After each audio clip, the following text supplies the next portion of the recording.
Hello বন্ধুরা, সবাই কেমন আছো? আমার চ্যানেলে তোমাদের অনেক অনেক স্বাগত। যা গরম পড়েছে, তাই ভাবলাম একটু হালকা ফুলকার কিছু রান্না করি। তো আজকে মেনুতে থাকবে শাক ভাজা, মসুর ডাল আর মাছ দিয়ে, আলু দিয়ে, ঝিঙে দিয়ে একটু নর্মাল একটু তরকারি, কারণ বেশি রিচ এই গরমে খাওয়া যাচ্ছে না।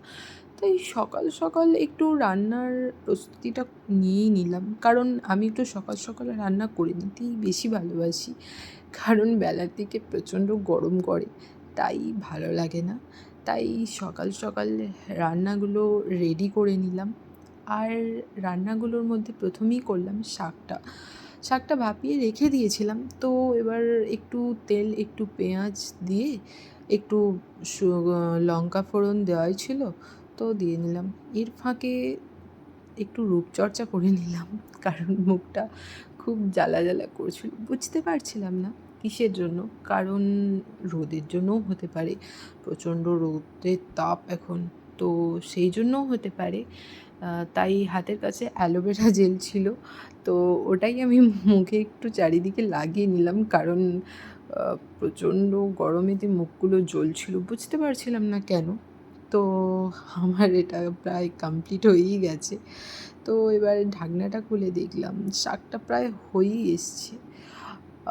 তারপর দেখলাম একটু একটু কাঁচা কাঁচা আছে, হতে আর একটু টাইম লাগবে হয়তো। তো আরেকবার চাপা দিয়ে দিলাম, দিয়ে তারপরে দেখলাম যে একটুখানির মধ্যেই হয়ে যাবে। তো ভালো করে একবার চাপা দিয়ে ব্যাস তারপর নামিয়ে নিলাম, হয়ে গেল। তারপরে আবার কড়াটা ধুয়ে একটু তেল ফোড়ন দিয়ে আর ডালটা ঢেলে দিলাম, ব্যাস। ডালটা, মসুর ডাল এই গরমে খাওয়া ভালো, আবার যদি একটু টক ডাল খাওয়া যায় তো আরও ভালো। তো একটু ডালটা ফোড়ন দিয়ে একটু সাঁতলে নিলাম, এতে ভালোই হবে ডালটা খেয়ে। আমি তো ডাল খেতে একটু বেশি ভালোবাসি, আবার টক ডালটা ঠিক আমার পছন্দের না। ব্যাস রেডি হয়ে গেল। তো আবার তেল দিলাম, দিয়ে ফ্রাই করা মাছগুলো ছিল, তো কারণ আমি ফ্রাই করে রেখে দিই একটাই কারণে, এতে গন্ধ হয় না মাছগুলো, একদিন এনে দুদিন 3 দিন খাওয়া যায় তবু। তারপরে একটুখানি জাস্ট ভেজে তুলে নিলাম, দিয়ে তারপর আমি ঝিঙেগুলো দিয়ে দিলাম, কারণ এটা একটু ভালো করে ভেজে না নিলে রান্নাটার টেস্ট আসবে না। ঝিঙেগুলো ভেজে একবার তুলে নেব, তুলে নিয়ে তারপরে মশলা আলুগুলো দেব, এতে রান্নাটা খেতে আমার বেশি ভালো লাগে। তো আমি খুব একটা ভালো রান্না জানি না, তোমরা কে কেমনভাবে রান্নাটা করো তো আমাকে একটু কমেন্টে জানিও। তো ঢাকা দিয়ে দিলাম, এরপর নামিয়ে নিয়ে আবার তেল দিয়ে কড়াতে একটু পেঁয়াজ, তারপরে আলুগুলো দিয়ে দেব। আলুগুলো দেওয়ার পর এতে মশলাটা দিয়ে দেব।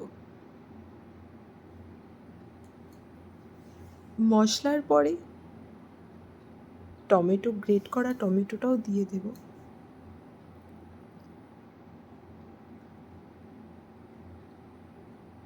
তারপরে মশলার জলটাও দিয়ে দেব। তো এইরকমভাবে এখন যা গরম পড়েছে, তো এইভাবে আমি রান্না করে খাচ্ছি। তোমাদের কীরকম লাগে এরকমভাবে তোমরা খাও কি না আমাকেও কমেন্ট করে জানিও। হয়তো অনেকেই খাও না, অনেকে হয়তো রিচ রান্না খেতে একটু বেশি ভালোবাসো, কিন্তু গরম যা পড়েছে খুব সাবধানে খাওয়া দাওয়া করা উচিত। এরপর ঝিঙেগুলো, ভেজে রাখা ঝিঙেগুলো আর মাছগুলো দুটোই দিয়ে দিলাম, দিয়ে ঢাকনা দিয়ে দিয়েছিলাম কিছুক্ষণের জন্য, কারণ আলুগুলো সিদ্ধ হতে হবে, এই কারণে ঢাকনাটা দিতেই হয়। ঢাকনাগুলো দিয়ে দিলাম, আর ঢাকনা খুলে দেখলাম যে আলুগুলো সিদ্ধ হয়েই এসছে, তবে আর একটু হবে হয়তো।